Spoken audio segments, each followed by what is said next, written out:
Salut à tous les amis, salut, c'est Laurent, nous sommes le 28 janvier, mercredi très exactement, et il est l'heure de notre live dans formation scan bioénergétique. Alors, where are you? Voilà, ça y est, je vous ai trouvé.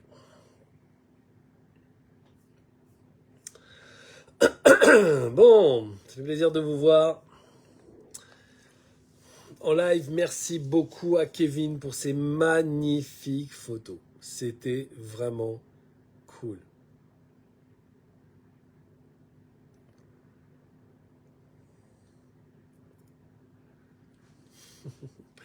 J'ai vu Salou GPS.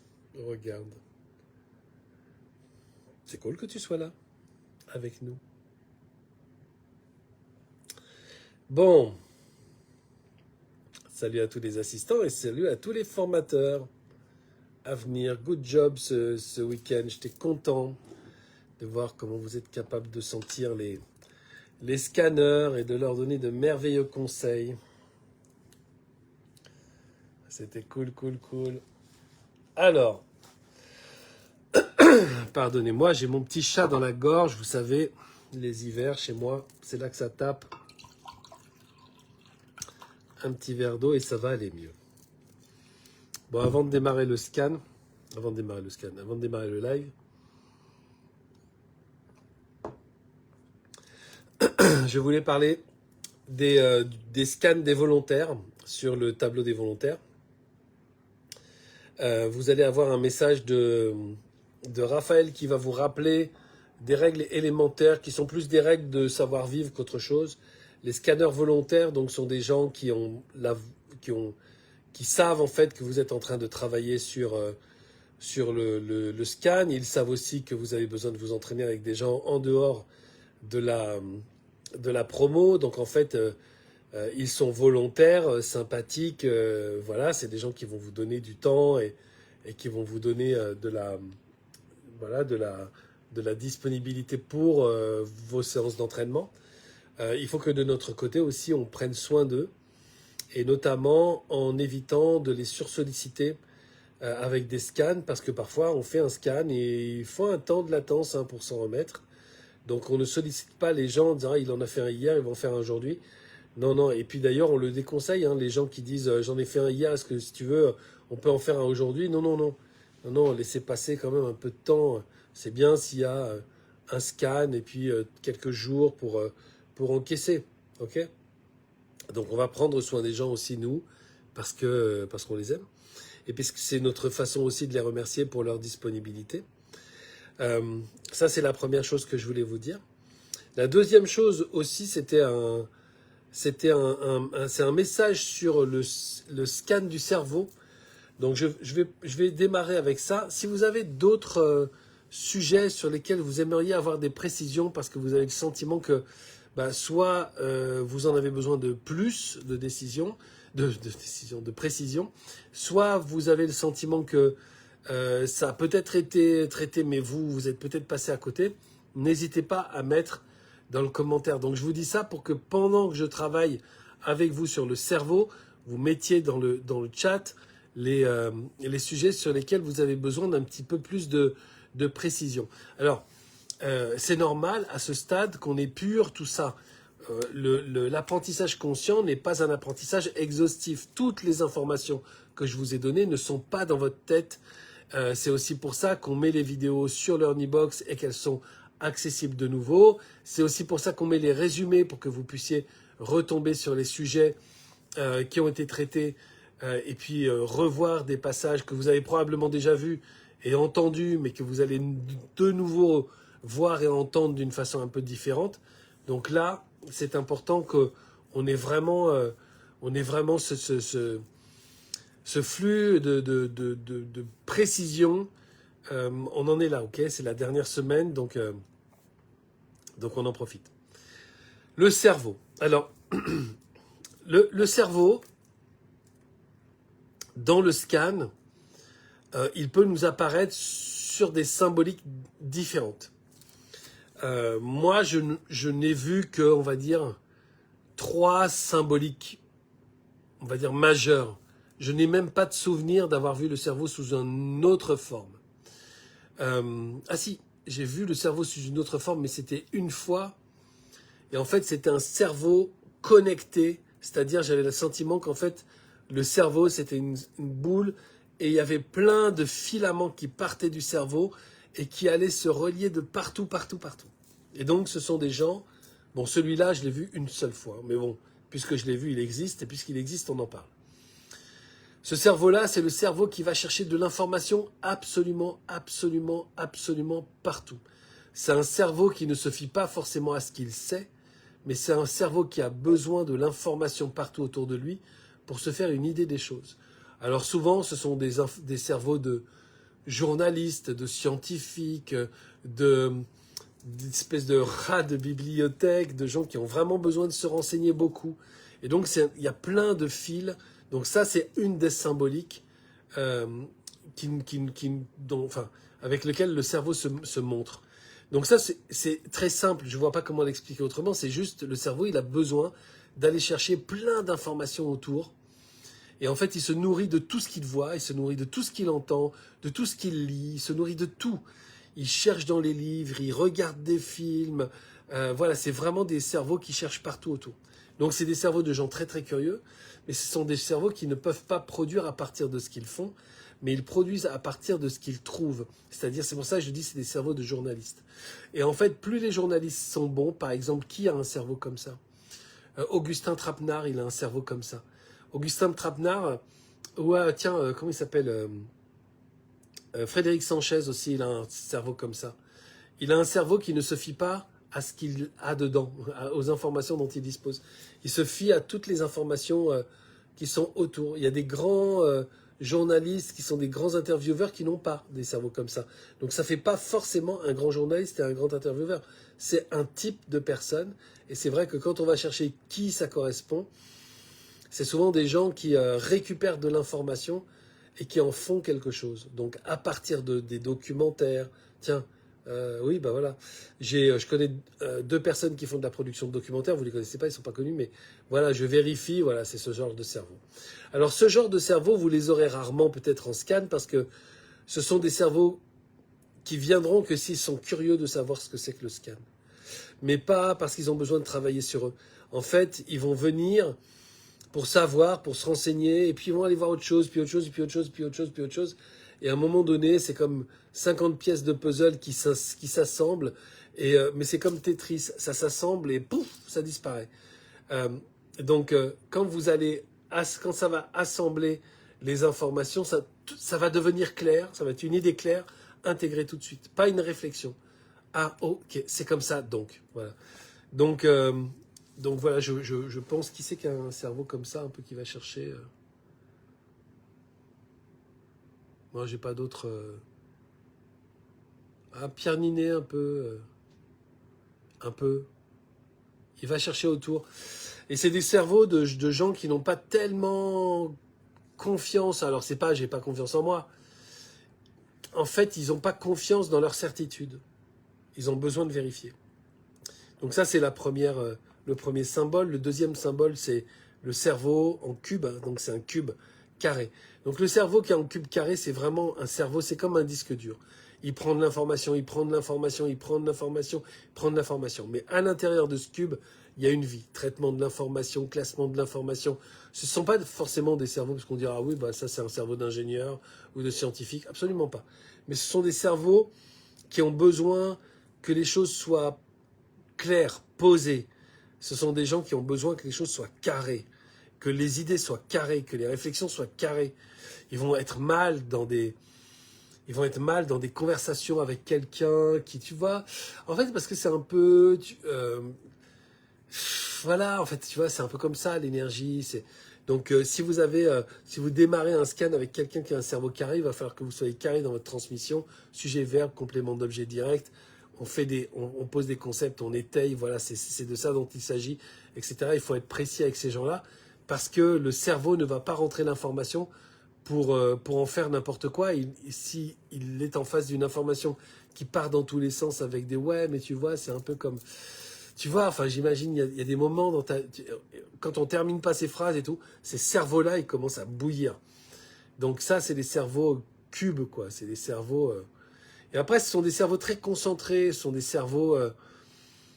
Il y a beaucoup, je pense qu'il y a beaucoup qui seraient plus les rigides qui ont des cerveaux comme ça. Ces cerveaux très, très concentrés. Des cerveaux qui ont vraiment besoin d'avoir une information claire.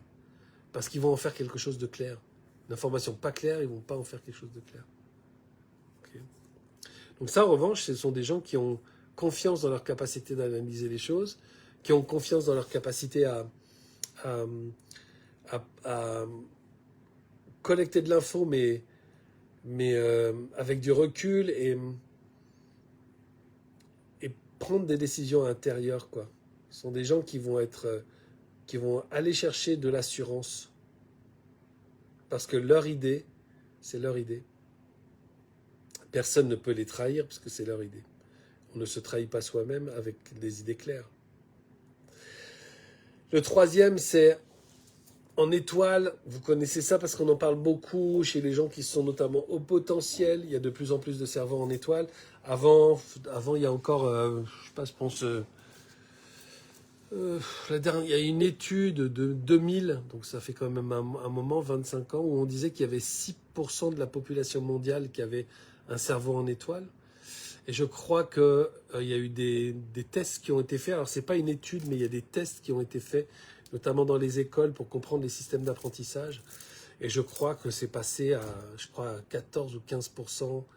Et ça va grandir encore parce qu'il y a beaucoup d'enfants qui naissent comme ça. Les enfants nouveaux, ils ont un cerveau en étoile.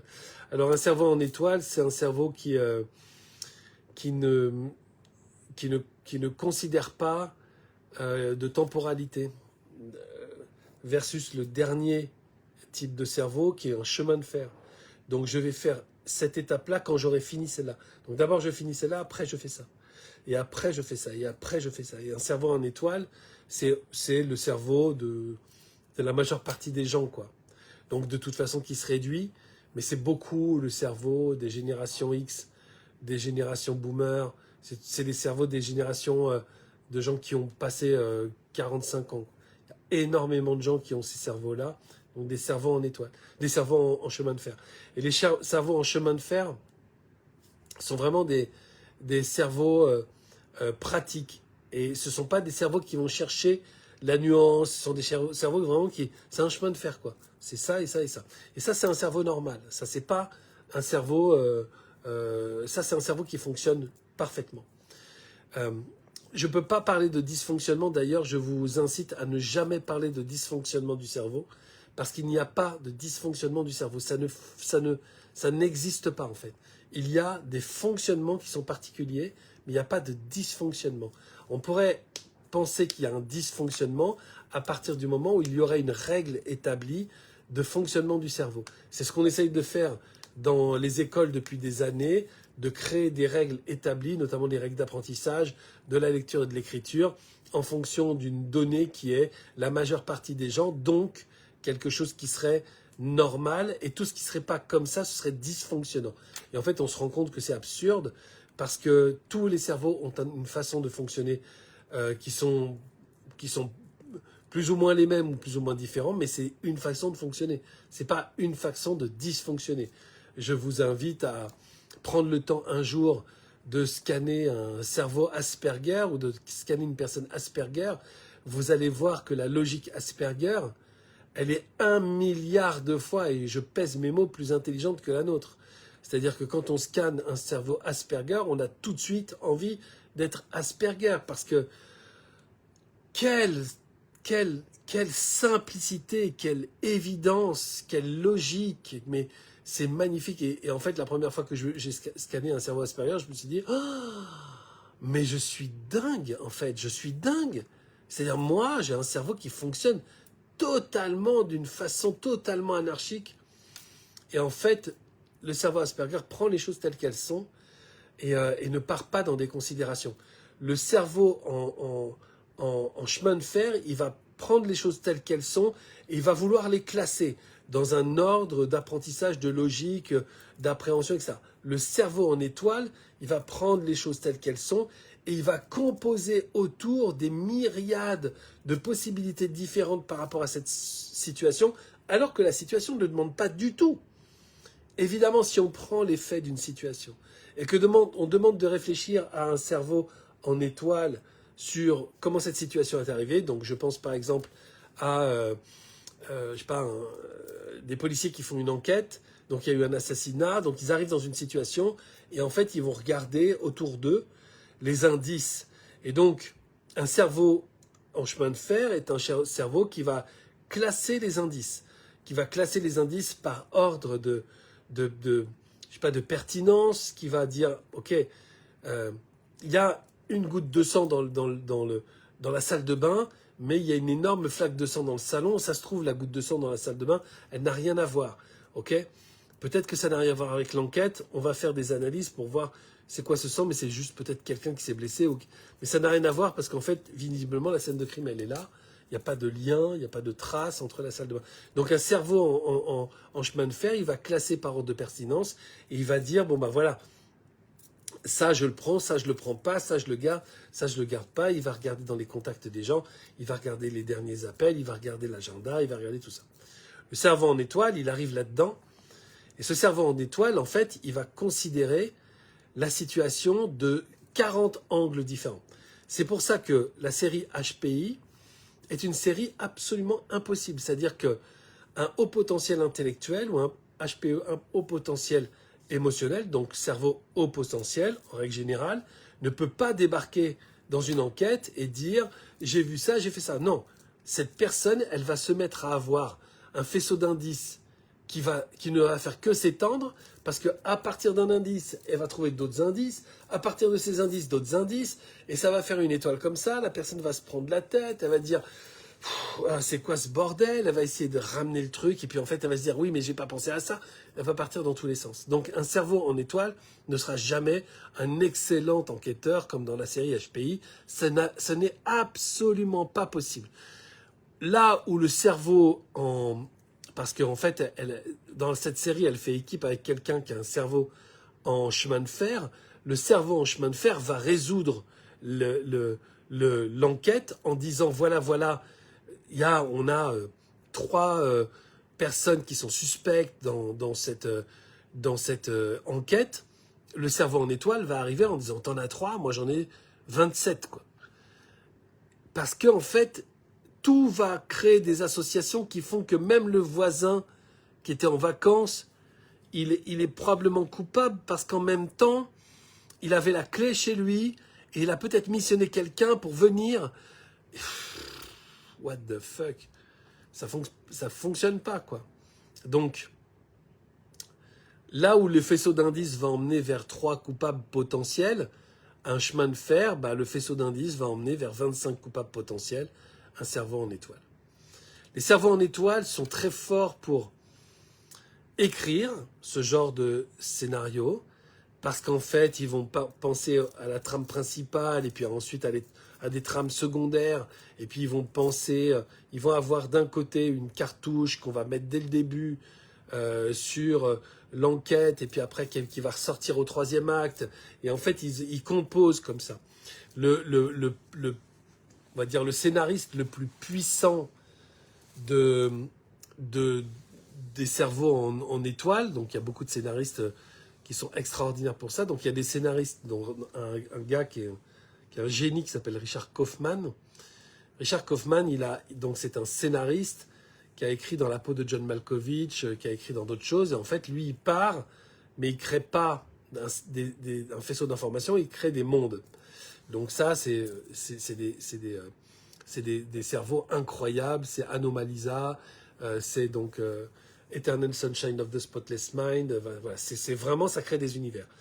Là où on est dans un cinéma plus accessible avec un cerveau en étoile, c'est Guy Ritchie avec ses films Un arc crime et botanique, Snatch, Sherlock Holmes, Gentleman. Tous ces films sont des films qui sont écrits en étoile. C'est-à-dire qu'en fait, il y a des personnages qui vivent des choses et petit à petit, dans l'histoire, ils se rassemblent autour d'une situation commune. Et la situation commune, c'est ce qui fait exploser le scénario à la fin de l'acte 2. Et après, on résout cette situation pendant l'acte 3. Et c'est extrêmement, extrêmement bien fait.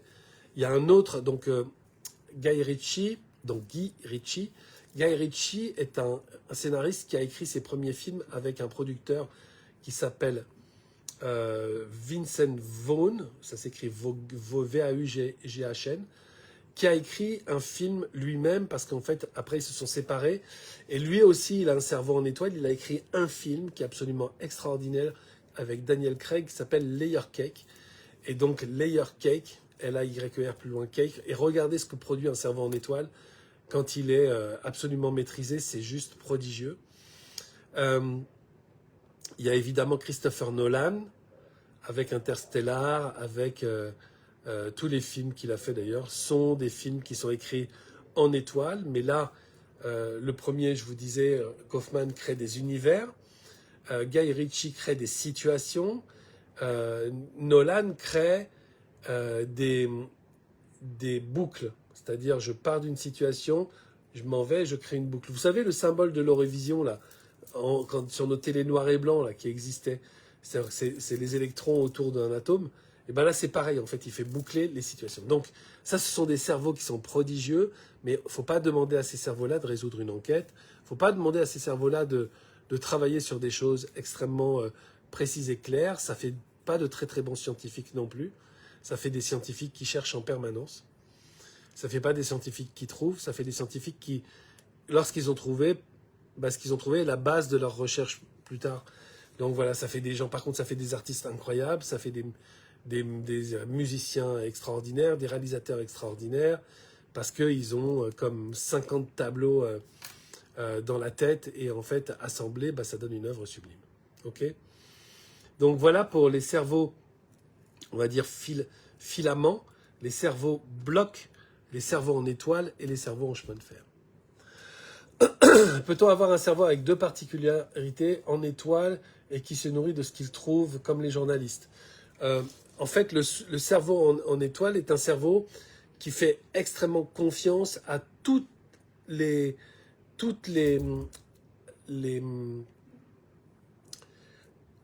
on va dire les sujets transverses.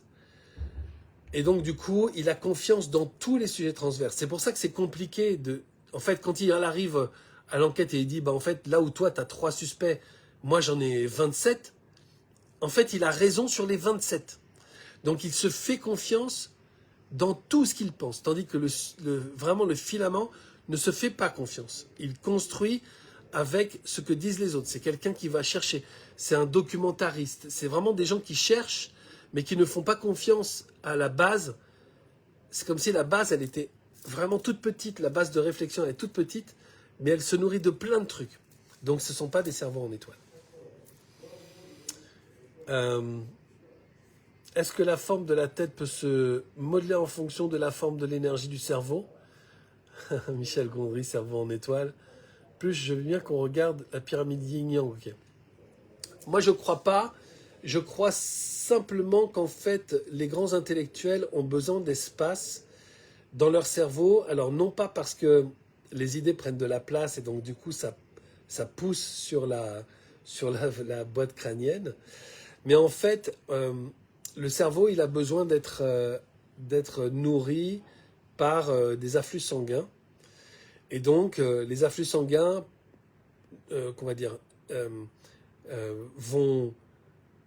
vont gorger le cerveau de sang pour qu'il puisse, avec tout ce que le sang comporte de merveilleux, c'est-à-dire de l'oxygène, etc., il puisse avoir des connexions neuronales puissantes. Donc en fait, le cerveau lui-même, il ne va pas gonfler, mais c'est le sang dans le cerveau qui va gonfler le cerveau et qui va faire que des gens très intellectuels vont grandir et leur cerveau va effectivement prendre de la place, donc pousser sur la boîte crânienne. Vous savez que le cerveau d'un bébé n'est pas un cerveau fermé, c'est des multiples plaques qui sont collées les unes contre les autres, mais qui ne sont pas scellées. Et en fait, le cerveau du bébé, quand il va grandir, les plaques vont s'ouvrir et le corps va créer du calme Et je ne sais plus à quel âge d'ailleurs ça commence à se sceller, mais je crois que c'est tard. C'est autour de 4 ans, 4-5 ans, le cerveau commence à se sceller, ou 3-4 ans, ça commence à se sceller. Mais vérifiez parce que je suis pas sûr de cette information. Et en fait, au bout d'un moment, le cerveau va effectivement grandir en laissant la place la boîte crânienne va se sceller et va grandir en laissant de la place au cerveau à l'intérieur en fonction de ce qu'il sait qui va se passer. Si c'est beaucoup irrigué, si c'est un bébé qui est déjà beaucoup dans l'information, alors la boîte crânienne va s'ouvrir et se sceller de façon à ce qu'il y ait suffisamment de place pour que l'irrigation du cerveau se fasse. Avec plaisir, Florie. Je veux bien qu'on reparle de la pyramide yin-yang. La pyramide yin-yang, une fois de plus, c'est une information. Vous n'êtes pas tenu de faire des scans avec la pyramide yin-yang, mais c'est une information que je pense extrêmement importante sur la base de la construction de votre coaché. C'est-à-dire comment cette personne s'est construite, dans quel terreau. Est-ce que c'est un terreau qui est très yang, c'est-à-dire qui est très porté sur l'extérieur, porté sur la découverte, porté sur la conquête. La conquête, c'est l'aspect yang, on va dire négatif. J'aime pas dire ça, ça m'arrache la gorge de dire ça, mais au moins vous le comprenez. Donc ce yang qui n'est pas un yang merveilleux, c'est le yang de la conquête, c'est le yang c'est un yang qui envie les autres, c'est un yang qui va chercher dehors, c'est un yang qui veut posséder, c'est un yang voilà, possessif, jaloux. Et tout le yang le plus beau, c'est le yang de la découverte, c'est le yang du voyage, c'est le yang de la rencontre, c'est le yang du réseau professionnel, c'est le yang vraiment de la connexion à l'extérieur.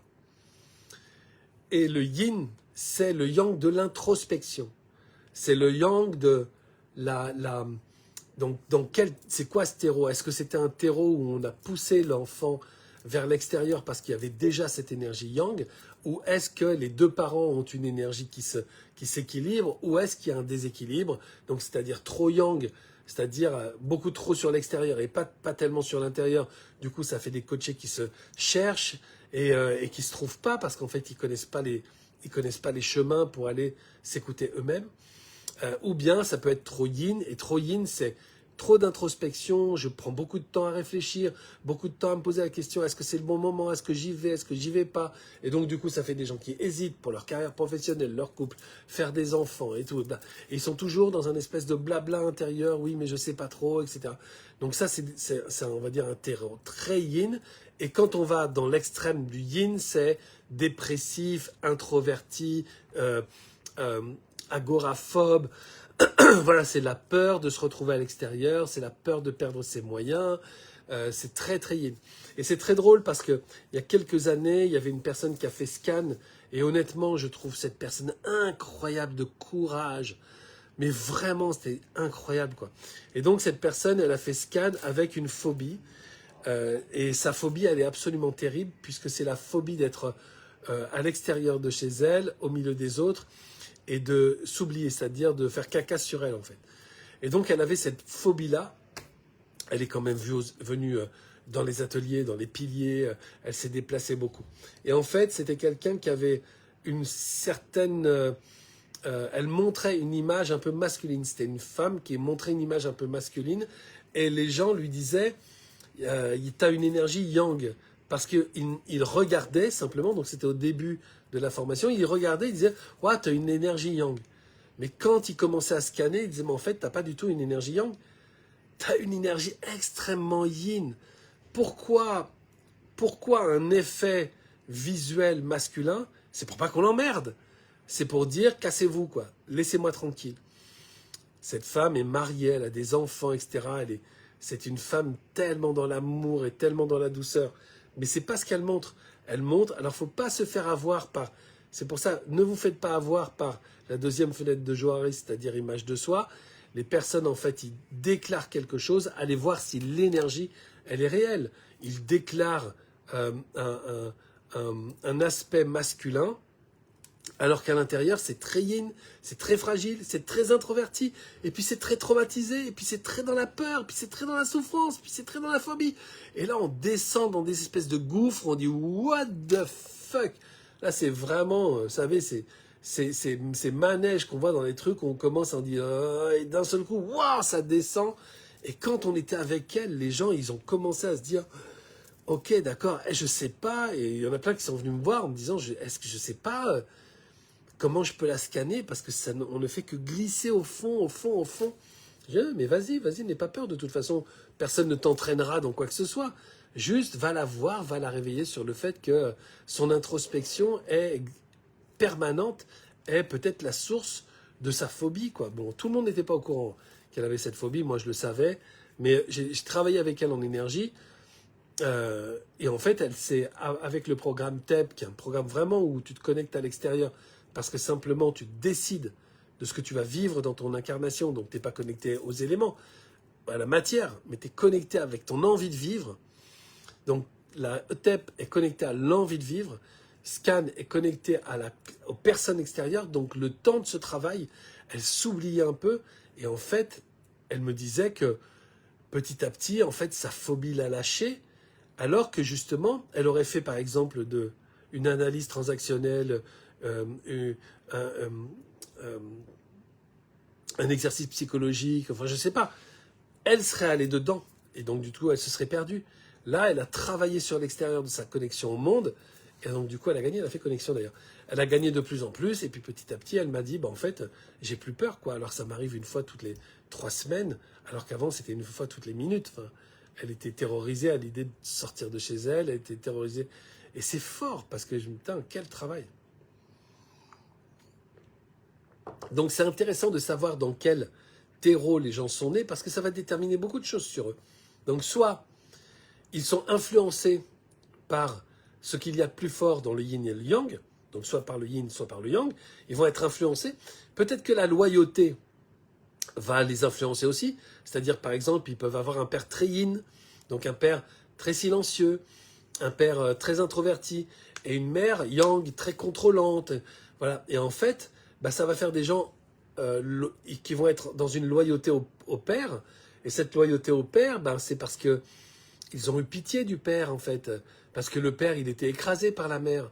Et donc, cette loyauté au yin, c'est peut-être pas du tout leur énergie, mais ça va être une influence. Il peut y avoir aussi une loyauté au yang quand on a, par exemple, justement une maman qui est beaucoup dans la relation aux autres, qui est beaucoup, qui fait des réunions Tupperware, qui se marre, qui a des copines, et voilà, et un père qui lui est dans le yin. Je dis ça parce qu'en fait, on croit toujours que le père c'est le yang et la mère c'est le yin. C'est pas vrai. C'est des situations.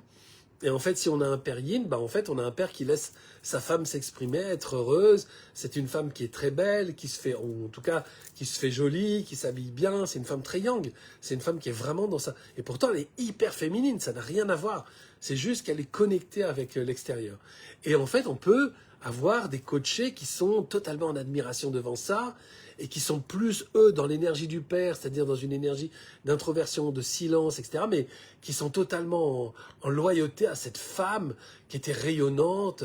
Ma mère est une figure, ma mère était une belle femme. Moi, j'avais scanné une cliente qui avait qui avait un bar et son bar ne marchait pas.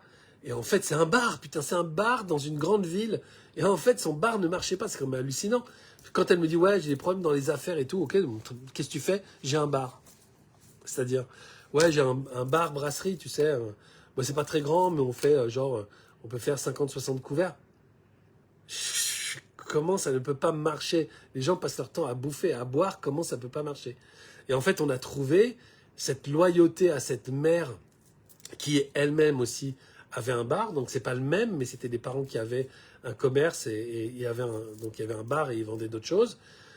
Et la mère, c'était la lumière de ce truc. Tout le monde venait parce que tout le monde connaissait sa mère. Il y a des villages à côté où tout le monde connaissait sa mère. Et on lui disait à l'école, ou quand elle était en visite à l'école aux zoo, en disant « Ah, mais t'es la fille de machine et tout. » Voilà, donc elle était tout le temps attachée à cette personne qui était extrêmement vivante, drôle, sympathique, belle, accueillante, gentille, généreuse. Et donc la fille regardait sa mère avec des yeux sacomes en disant « Waouh, putain, jamais je serai ça. » Et donc du coup, par loyauté, elle a voulu aussi être sa mère, donc acheter un bar, etc. Sauf que elle est introvertie derrière son bar et elle pense tellement qu'elle est nulle par rapport à sa mère que bah en fait les gens ils viennent pas parce qu'il y a une énergie qui dit bah rentrez pas, vous serez déçus. Donc ça c'est super intéressant de voir ça. Donc évidemment quand je lui ai donné cette information et qu'après je l'ai connecté avec son énergie, que son énergie n'était pas dans le même rayonnement, donc ça c'était porte de sortie, ton énergie n'étant pas le même rayonnement que celui de ta mère, qu'est-ce que tu peux faire dans ton bar pour être heureuse d'accepter les gens, pour être heureuse, quoi. Et en fait, c'était la grande époque des happy hours et tout. Elle me dit, bah, leur offrir quelque chose. En fait, je lui dis, bah, le principe du happy hour, ça marche. Elle me dit, ouais, mais j'ose pas le faire et tout. Donc, je lui dis, écoute, renseigne-toi sur le happy hour et essaye une journée. C'est-à-dire ta générosité à toi d'offrir quelque chose à tes clients, va les rendre contents et puis tu vois. Et en fait, j'ai pas appris par elle, mais j'ai appris par une autre personne qui m'a dit ah mais en fait elle est venue faire un scan, elle m'a dit oui c'est telle personne qui m'envoie, elle est tellement contente depuis le scan, le bar c'est comme si, mais même moi hein, quand j'y vais je vois, j'ai l'impression qu'elle a rajouté de la lumière, c'est-à-dire qu'elle a rajouté des luminaires alors qu'en fait c'est le même bar mais c'est beaucoup plus lumineux, c'est beaucoup plus cool et tout, et donc ça se met à marcher. Et donc elle m'a dit qu'elle avait travaillé avec toi, donc je voudrais faire un scan. Donc j'étais content pour elle, mais voilà le terreau du yin et du yang et voilà l'influence que ça peut avoir. Le crâne du bébé se scelle entre 12 et 18 mois. Mais en fait, oui et non, parce que le crâne du bébé, il est moi, j'ai pas un crâne de bébé de 18 mois. Donc, il commence à se sceller. Mais je crois qu'il y a un moment où, en fait, c'est beaucoup plus tard, où, en fait, le cerveau, il a un aspect intégral, quoi. Alors, merci beaucoup pour toutes ces réponses, avec grand plaisir. Alors, est-ce qu'il y a d'autres? J'ai besoin de précision par rapport à la lecture du coccyx également, pour savoir l'info, ce qui est transmis par nos ancêtres. En fait, il faut regarder la colonne vertébrale. La colonne vertébrale, c'est très intéressant parce que c'est vraiment une succession osseuse qui passe par différents symboles. L'atlas, qui est vraiment le haut, c'est toute l'énergie qui est rattachée à la tête, qui est rattachée à la connexion. C'est vraiment, on est rattaché au ciel avec l'Atlas. Et plus on est fort sur cette zone-là, plus l'Atlas est fort, plus on va avoir quelqu'un qui sait ce qu'il veut. Je sais où j'ai envie d'aller parce que je suis rattaché à des missions très claires, j'ai des intentions très claires. Et des atlas forts, vous allez en avoir. C'est donc le tout en haut de la colonne vertébrale. Donc c'est une énergie, ok? C'est pas lié à l'os, n'allez pas chercher Atlas pour savoir où il est. Dites-vous, c'est juste au bout c'est l'énergie qui est au bout de la colonne vertébrale. Elle est rattachée à la formation réticulée, elle est rattachée au crâne, elle est rattachée au cerveau, elle est rattachée à la connexion, elle est rattachée à la contribution, la relation. Enfin vraiment, plus il est fort, plus cette énergie-là autour de l'Atlas est forte, et plus on a quelqu'un qui est clair. Et puis on va descendre. Cervical, oui, non. Et puis on va descendre. Entre les omoplates, on va être sur la liberté. Plus on va descendre sur les dorsales. Les dorsales, on va les sentir surtout quand elles sont asséchées par une énergie qui est l'énergie des reins ou l'énergie des intestins, qui est une énergie de feu, qui est une énergie qui brûle, qui est une énergie qui sèche le corps. Ça va sécher aussi les dorsales. Ça va faire des gens, quand on va descendre, on va se rendre compte que ce sont des gens qui soit... c'est une énergie fragile, et donc c'est une énergie qui n'est pas... comment dire? Parce que c'est fragile, ça manque d'assurance. Et plus on va sentir que ce bas de colonne vertébrale, il est fort, notamment lombaire, et le long des lombaires, il y a des muscles qui montent, qui sont les muscles de la dignité. Donc c'est les muscles des danseurs, c'est des muscles de ceux qui se tiennent droit, c'est les muscles aussi des gens qui sont fiers. Qui sont fiers, pas parce qu'ils sont cons, qui sont fiers parce qu'ils savent qu'ils ont de la valeur. Ils savent qu'ils font des choses. Et ils se regardent faire, ils savent que ça leur coûte, mais ils savent qu'ils se lèvent le matin. Et donc, du coup, cette dignité, elle est forte. Et quand on a en face de nous des gens qui ont cette force dans les lombaires et le long des lombaires, qui sentent cette énergie qui monte, putain, faut le dire waouh, quelle énergie merveilleuse, il y a de la dignité là. L'énergie de la dignité, c'est fort. Mais les gens s'en veulent. C'est-à-dire qu'ils ne sont pas toujours très heureux d'avoir cette énergie de la dignité parce qu'ils ont l'impression que c'est prétentieux. C'est comme si je me tenais comme ça d'un seul coup et je me disais, putain, je suis prétentieux à me tenir comme ça. Vraiment, je suis prétentieux. Pour qui je me prends? Alors qu'en fait, les danseurs sont élégants. Ils ne sont pas prétentieux, ils sont élégants. Et la dignité, c'est élégant. Et donc, quand on descend, on va avoir ce bout de colonne vertébrale qui va revenir à l'intérieur du corps. Et en fait, ça, c'est justement quelles sont mes racines, d'où je prends mon énergie. Et il se trouve que ça correspond avec le bassin et avec l'énergie vitale. Donc, d'où je prends cette énergie? Qu'est-ce qui vient donner de l'énergie dans la colonne de ma vie, quoi. Et en fait, toute cette partie en bas, là, du bout, je ne nomme pas pour que vous compreniez que c'est vraiment l'énergie, du bout de la colonne vertébrale, c'est d'où je viens, quelles sont mes racines, à partir de quoi je tire mon expérience.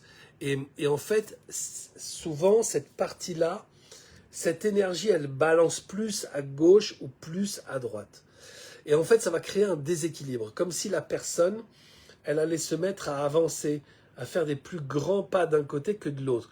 Grand pas à gauche, petit pas à droite. Grand pas à gauche, petit pas à droite. C'est-à-dire quand l'énergie elle est à gauche, la personne elle fait des pas qui s'allongent. Et pourquoi? Ça veut dire que je suis intéressé par aller dans la relation. Je suis intéressé par aller au contact des autres. J'ai compris que c'est ça. Ou bien les deux faces de la même pièce. Du coup, ça me fait faire des petits pas. Je privilégie la relation parce que dans le job, j'ai le sentiment que j'assure pas.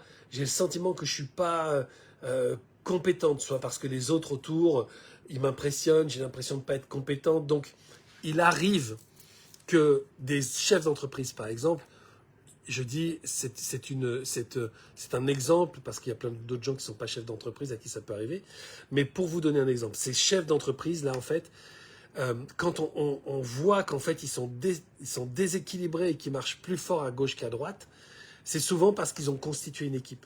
C'est souvent un moment où, en fait, ils ont pris dans leur équipe des gens qui sont plus talentueux que eux. Ils ont un savoir-faire un peu plus élaboré. C'est normal quand on est chef d'entreprise de démarrer une société et de ne pas avoir forcément les compétences. On fait avec ce qu'on est capable de faire. Les chefs d'entreprise sont des gens qui sont multitâches et en fait, ils ont leur talent, c'est-à-dire là où ils sont bons, là où ils sont productifs. Et à côté de ça, il y a des choses qu'ils font parce qu'il faut les faire. Puis à un moment donné, ils vont prendre quelqu'un qui va s'occuper de la gestion, de l'administration de la société. Ils vont peut-être prendre quelqu'un qui va faire commercial. Ils vont peut-être prendre quelqu'un, sauf que ils vont faire des castings comme ils sont dans l'énergie de leur société, ils ont envie que ça avance, ils vont faire des castings de cadors, c'est-à-dire de gens qui gèrent et qui connaissent leur taf. Et là, d'un seul coup, ils se retrouvent dans des réunions avec des gens qui leur disent « Ok, alors, la comptabilité telle que tu l'as fait, ça marche pas. En fait, il faudrait que je change ça et ça. T'es d'accord ?» Et en fait, ils sont critiqués sur ce qu'ils ont mis comme énergie au départ et comme savoir-faire au départ.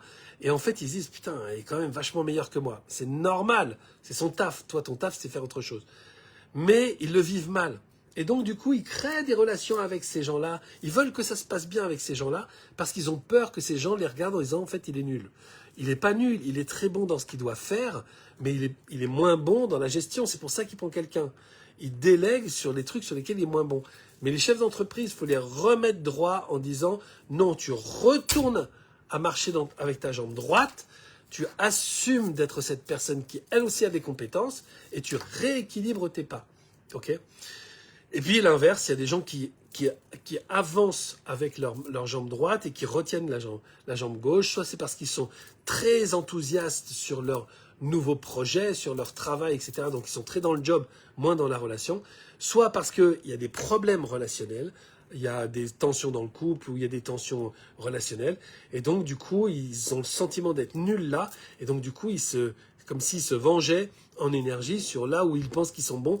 Donc ils mettent toute leur énergie dans le travail parce qu'ils se disent mon Dieu, voilà. Donc ils veulent pas rentrer tôt du boulot parce que quand ils rentrent c'est le bordel. Donc voilà, c'est les deux faces de la même pièce. C'est soit cette énergie elle se développe parce qu'on a vachement envie d'un côté comme de l'autre, soit c'est l'autre côté qui est retenu parce qu'on a peur. Soit on a très envie, soit on a peur. Ok ? Euh, donc voilà, donc ça c'est là, c'est déterminé par comment se termine cette colonne vertébrale et comment elle rééquilibre le bassin, comment elle rééquilibre la mobilité. Et ça va être, ça c'est vraiment des informations extrêmement précieuses pour les gens. Mais la porte de sortie, c'est que tu vas, alors ça crée aussi des troubles intestinaux. C'est aussi des gens qui ont mal au ventre. Et il y a des gens qui ont jamais mal au ventre pendant toute leur vie, et d'un seul coup, ils se mettent à avoir mal au ventre parce qu'ils ont des challenges qui sont plus importants. Moi, je n'ai jamais eu mal au ventre de toute ma vie. Je ne sais pas ce que c'est quand les gens disaient mal au ventre, et j'imaginais que c'était un truc, genre une douleur comme quand on se fait mal. Et en fait, j'ai commencé à avoir mal au ventre il y a quelques années, dans un moment où, justement, il était nécessaire pour moi de rééquilibrer vie personnelle et vie professionnelle. Et comme je ne savais pas si j'étais capable de faire ça, eh bien, ça a foutu le bordel. Donc, ma démarche était, je pense, plus grande à gauche parce que j'avais envie. Mais je pense que ça a foutu le bordel dans tout ce qui est mon énergie du ventre. Et donc, j'ai passé beaucoup de temps au début à rééquilibrer, parce que je ne comprenais pas. Je comprenais pas pourquoi j'avais mal au ventre. Et en fait, une fois, j'en ai parlé à un gars avec qui je travaillais. Et je lui dis, je sais plus en fait comment ça s'est passé. Il est dans mon bureau et il voit le médoc que je prends pour remettre de la paix dans mon ventre. Et il me dit, putain, tu prends ça, je prends la même chose. Et en fait, je l'entends parler. Donc moi, je raconte pas mes histoires de mal de bide. Donc voilà, quoi, je l'écoute. Et par contre, je me rends compte que c'est exactement la même chose en fait. C'est vraiment, il est dans un déséquilibre, mais lui, il le sait pas. Il est dans un déséquilibre vie pro-perso, et ce déséquilibre, donc c'est une énergie qui va foutre la merde dans l'énergie vitale, c'est-à-dire ça va vite nous fatiguer, mais ça va aussi engager la vessie, ça va engager le côlon, ça va engager l'intestin, c'est-à-dire toute cette énergie-là va remonter, la rate aussi, ça va remonter et ça va foutre le bordel. Une énergie qui ne circule pas à cet endroit-là, on sait que c'est quelqu'un qui va avoir du mal à prendre des décisions, qui va avoir du mal qui va être très nostalgique si par exemple la rate, si vous sentez de l'énergie dans la rate, autour de la rate, vous dites il y a un truc nostalgique. Et vous pouvez d'ailleurs demander en énergie à la rate de vous donner l'information de qu'est-ce que c'est que cette nostalgie-là. Donc moi j'avais mon petit truc, c'est que j'appuyais dessus sans savoir où elle était. Hein, je m'en fous. Je sais que je localise là. Si je presse cette énergie-là, qu'est-ce que ça me fait remonter comme souvenir? Et alors j'ai eu des trucs extrêmement précis. Genre je te vois marcher main dans la main avec un monsieur et vous avez un sac dans lequel il y a des vinyles. Et là, personne me dit quoi? Je dis bah c'est l'image que j'ai. Non mais c'est incroyable. Tous les samedis matins, avec mon père, on allait faire des courses et on allait acheter des vinyles. Tous les samedis matins, on passait chez le marchand de disques, on écoutait de la musique ensemble. Donc on partait à 9 h, on revenait à 12h30. On avait passé des heures ensemble à écouter de la musique. Mon père était un fan de jazz. Moi, plus j'ai grandi, et donc c'est une femme qui a eu ces souvenirs-là jusqu'à ses 14-15 ans, où elle faisait écouter de la musique contemporaine de son époque à son père, qui écoutait ça et qui disait « Ah, c'est génial, c'est bien fait, ah, c'est malin. » Et non pas « Oh, c'est quoi cette musique de merde, il n'y a que le jazz qui compte. » Et en fait, elle a trouvé, c'était son temps avec son père. Et après, son père, il est décédé parce qu'il était âgé. Et donc, elle avait 14-15 ans. Et en fait, elle était dans cette nostalgie d'avoir un temps précieux avec quelqu'un qu'elle aime.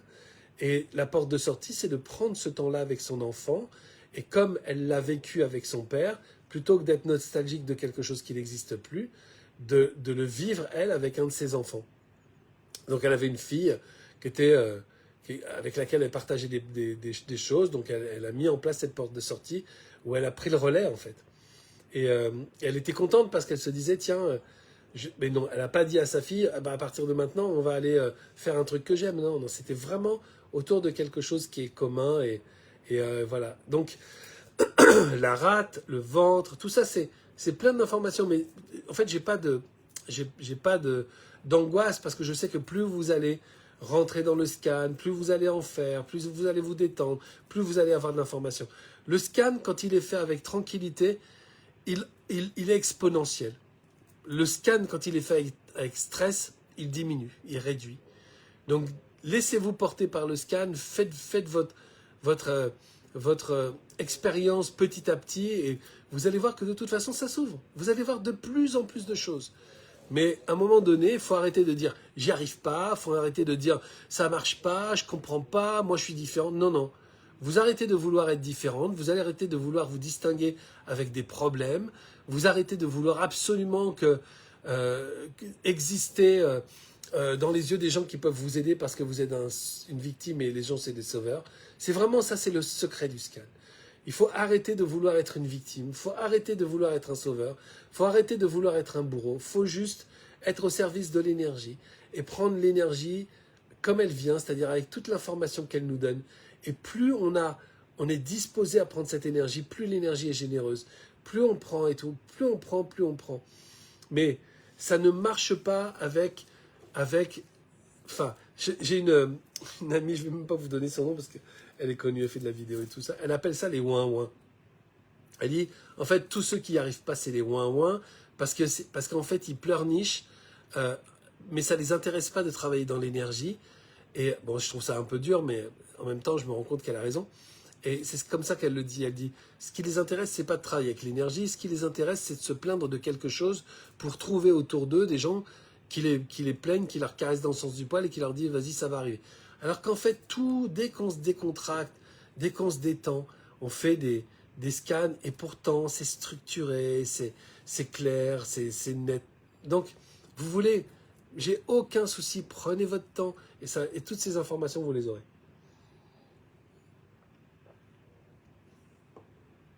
Enfant premier, on en a déjà parlé 1000 fois, Louise, mais l'enfant premier, c'est l'information que l'énergie a besoin de donner à ton coaché sur un des sujets pour lesquels il est là. C'est comme si c'était une intention d'incarnation. Et donc, la façon dont l'enfant premier se présente démontre une intention d'incarnation. Donc, effectivement, on voit des enfants en guenilles, on voit des enfants en lumière. Parfois même, c'est même pour le même coaché, un enfant en guenilles et après un enfant en lumière. L'enfant premier, c'est intéressant parce qu'effectivement, on en a déjà parlé pas mal de l'enfant en guenilles. C'est l'enfant qui doit trouver des ressources dans l'incarnation. Donc, à partir de son énergie, il va trouver des ressources dans l'incarnation pour évoluer dans la matière, grandir dans la matière, réussir dans la matière.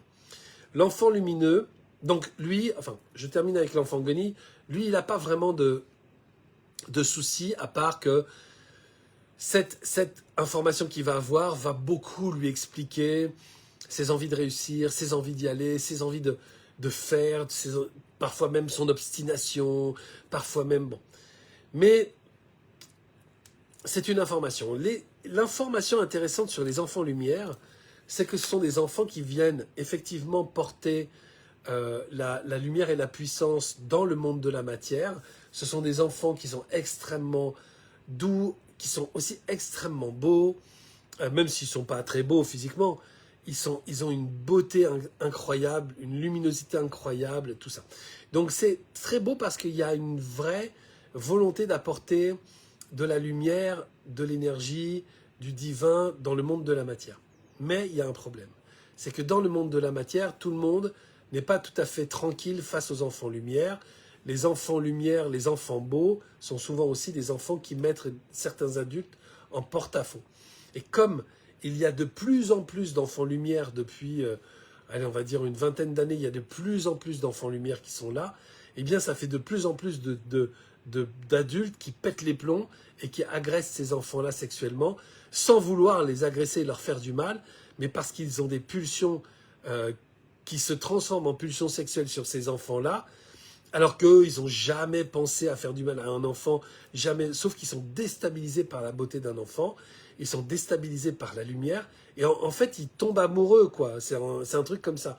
Et comme ils tombent amoureux, en fait, ils pètent des boulards, et en fait, ils en arrivent à un endroit où, parce que l'enfant est tout en lumière aussi avec eux, ils en arrivent à un endroit où ils ont, avec un enfant, des gestes qui sont totalement inappropriés, mais qui sont les gestes normaux de la relation d'amour. Mais il n'y a personne qui leur a dit « Oh, réveille-toi, tu vois, c'est une môme, ça va, calme ta joie ».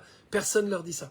Donc ça fait de plus en plus de d'enfants lumière qui viennent, donc de plus en plus d'adultes qui vont être déstabilisés par ces enfants-là, et donc de plus en plus la nécessité de rappeler ça. Donc, quand on est en face d'une coachée ou d'un coaché qui est enfant lumière, il faut lui dire, alors oui, cette lumière, elle est géniale parce que c'est ça que tu amènes ici, mais ça doit être aussi peut-être un handicap pour toi parce que tu dois voir dans le regard de certaines personnes quelque chose où tu as vu quand tu étais jeune, dans le regard de certaines personnes, quelque chose de pas tout à fait sain. L'idée, c'est pas de dire, t'es lumière, donc t'es agressé. Attention, hein, je compte sur vous pour éviter cet écueil débile. Hein. Non, c'est la beauté d'être un enfant lumière, c'est d'apporter quelque chose qui va être extrêmement divin, spirituel, mais la difficulté d'être un enfant lumière, c'est que tu as dû probablement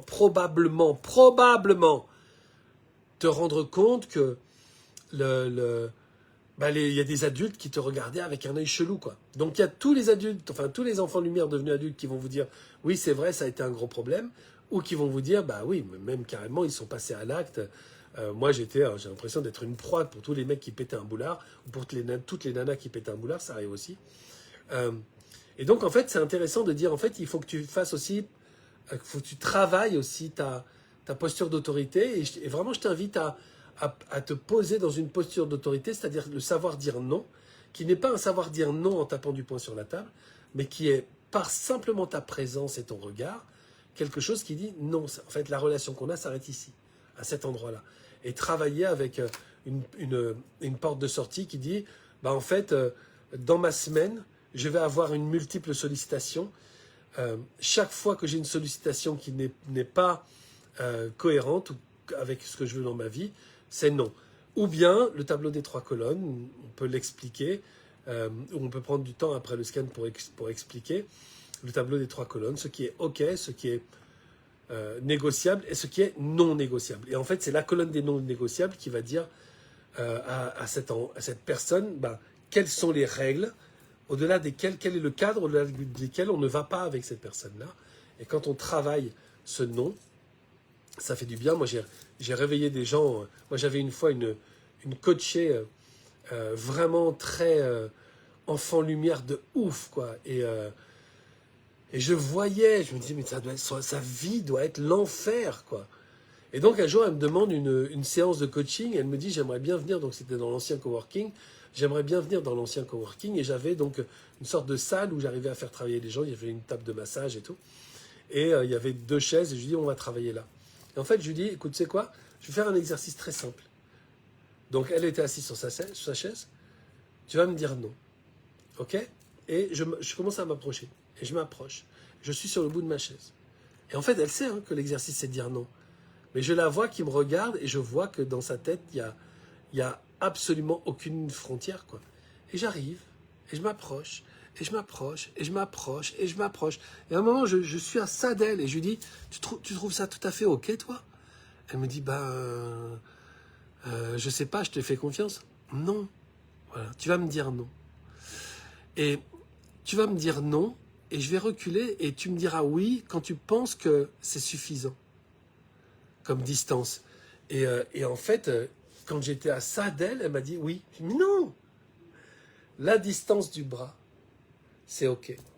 La distance du bras, le bout de ta main, le bout de tes doigts est la distance. Et donc, du coup, de dire, voilà, comme porte de sortie, par exemple, je crois que tu as besoin de dire non, et je crois que tu as besoin de comprendre quel est ton espace. Donc, tu vas tendre la main, et en fait, tu vas aller dans des endroits, et les gens qui sont autour de toi ne devront pas être plus près que ça. Quand ils sont plus près que ça, en énergie, tu les repousses. Et ils vont bouger, t'inquiète pas, mais tu n'as pas besoin de faire... Non, non, tout à fait simplement, tu dis à la distance du bout de mon bras, et c'est OK. Et en fait, j'ai travaillé avec ces personnes-là, et cette personne m'a remercié 1000 fois. Parce que à partir de ça, de cette compréhension de qu'est-ce qui est l'énergie d'autorité, l'autorisation de dire bah non, ça me convient pas, ou non, j'ai pas le temps, ou non, je veux pas, tu vois. Juste de dire ça, en fait, ça lui a fait un bien fou, quoi. OK. FR, j'ai besoin de précision sur le champ informationnel. Lors de mon dernier scan, j'ai vu une étoile et j'ai demandé au scanner ce qu'elle représente pour lui, comme le symbole lui appartient. Est-ce que moi, je dois lui transmettre autre chose? Non, on en a parlé 1000 fois, FR. Toi, tu dis, en fait, OK, là, dans le champ informationnel, j'ai une étoile. Et tu la décris, c'est une étoile qui est comme ci, comme ça, peut-être elle est posée sur un socle, peut-être que c'est une étoile dans le ciel, peut-être que c'est une étoile, simplement une étoile, peut-être que c'est une étoile de David, peut-être que c'est une autre étoile. Juste décris et dis voilà ce que je vois, c'est ok. Et cette personne, en fait, elle prend l'information et elle la rajoutera à sa réflexion quand elle aura le temps. Mais ce n'est pas à toi d'expliquer ce qu'est une étoile. Tu dis juste ce que tu vois.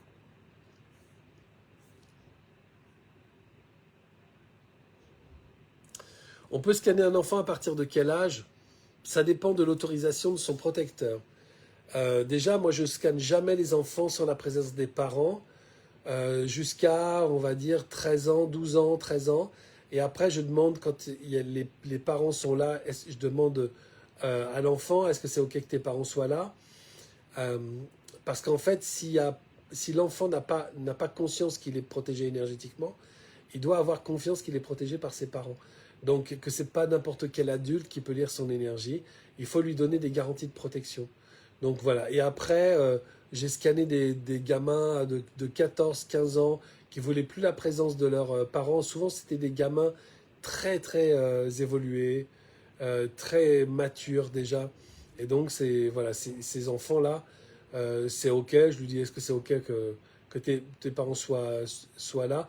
Ben non, je préférais qu'ils ne soient pas là. OK, désolé de vous avoir bloqué pour ce rendez-vous, mais je pense qu'on va faire le scan tous les deux.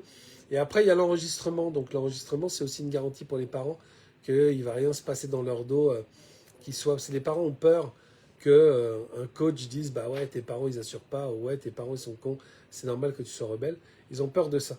Donc l'enregistrement garantit en fait que les choses soient dites de façon claire et intelligente et belle. Et, euh, et en fait, c'est les parents qui payent la séance. Donc techniquement, l'enregistrement appartient aux parents. Okay.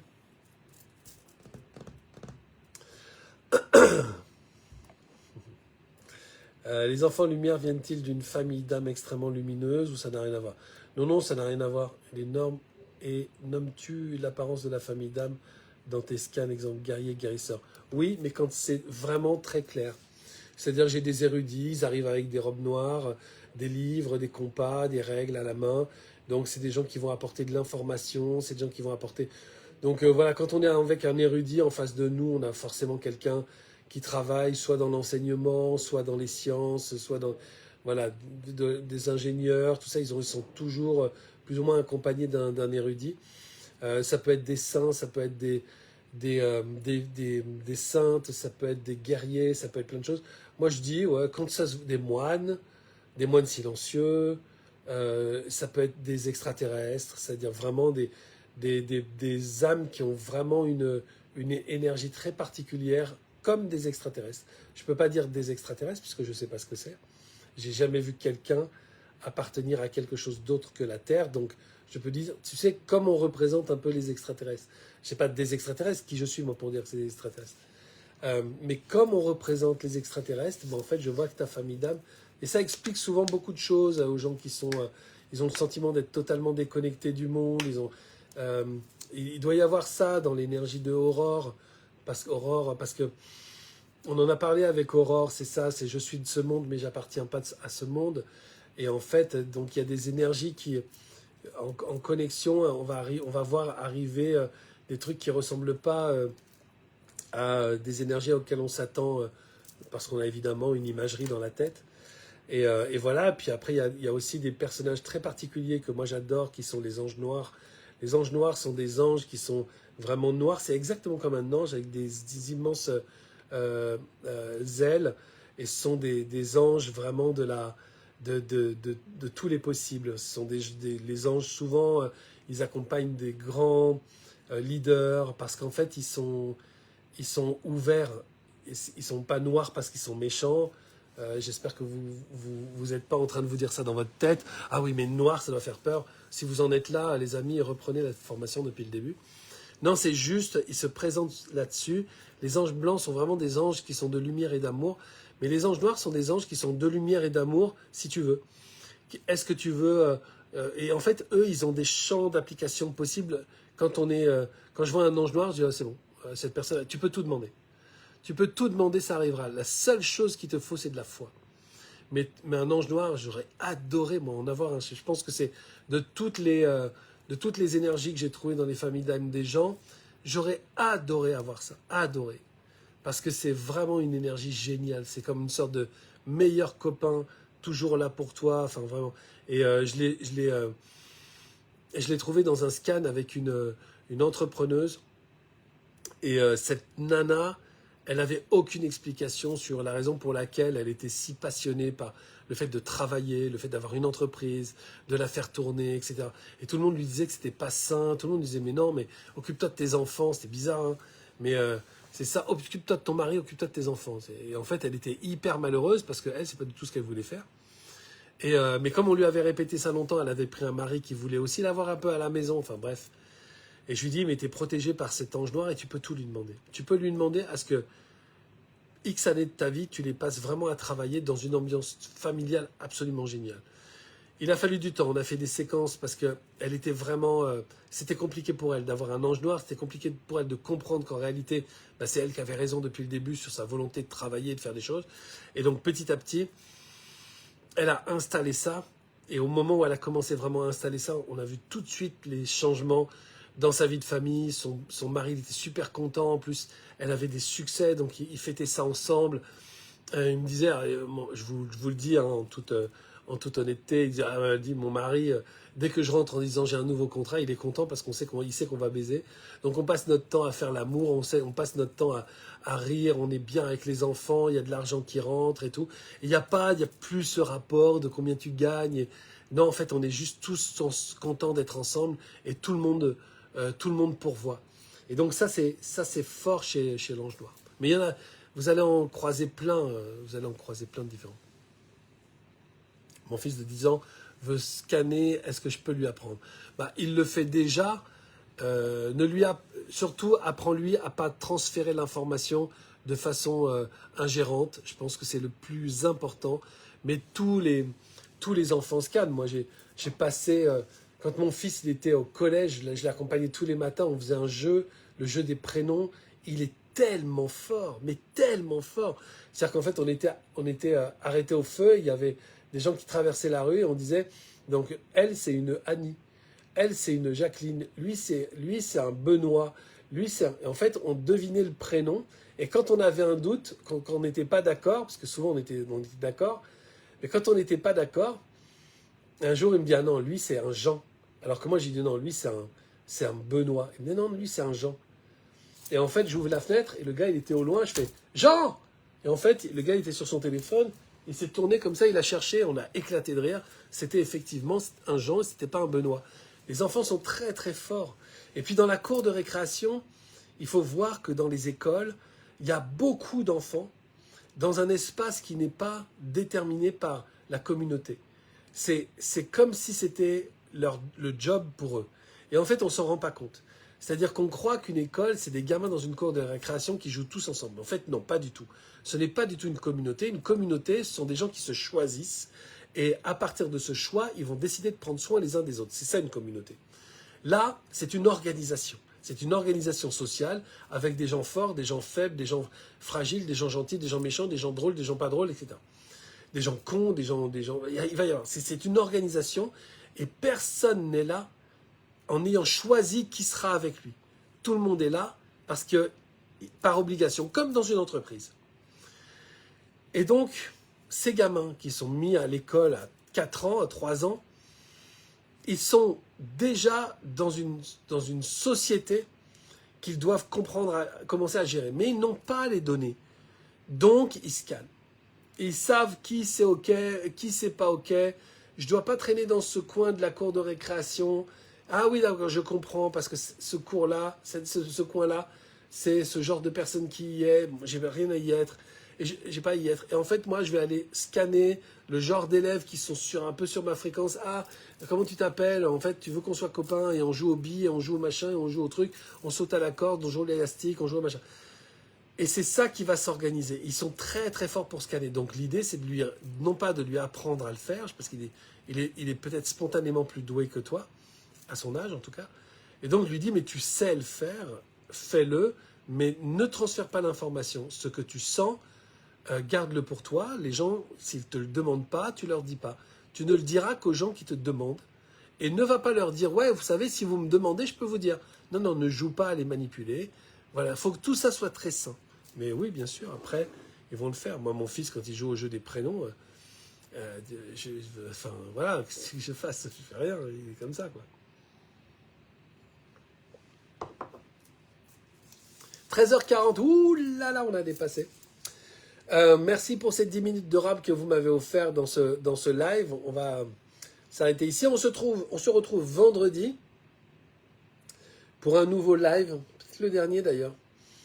Et voilà, et n'hésitez pas à publier sur le mur, hein. Les assistants sont encore là. Publiez sur le mur vos questions, publiez sur le mur vos interrogations, partagez, voilà quoi. Et puis aussi, n'oubliez pas que ce groupe est là pour que vous ayez aussi des relations. On fait ça sur Facebook exprès. Je vous jure que c'est une galère parce qu'aujourd'hui, Facebook n'est plus aussi simple d'utilisation qu'avant quand on fait du contenu. Donc là, je suis avec un téléphone sur Facebook parce que je ne peux plus le faire avec ma caméra d'ordinateur. Enfin bref, c'est un bordel. Si c'est un bordel, c'est pas parce qu'on aime le bordel, c'est parce que c'est un outil qui vous permet d'être en contact les uns avec les autres. Cliquez sur les noms des participants, envoyez un message, dites ouais, j'aime bien ton énergie, j'ai beaucoup aimé ta question, machin. Faites des liens pour que petit à petit vous vous constituez un réseau de scanners avec lesquels vous allez continuer de vous entraîner, et puis aussi des gens qui peuvent aussi être d'une aide particulière si un jour vous avez besoin de quoi que ce soit. Ok ? Et préparez-vous pour la valide, parce que ça approche les amis. Ok ? Je vous embrasse fort. C'était un bonheur de vous avoir avec moi ce week-end. Je me suis vraiment régalé d'être avec vous. Vous êtes incroyables. Donc prenez bien soin de vous et à vendredi. Ciao, ciao.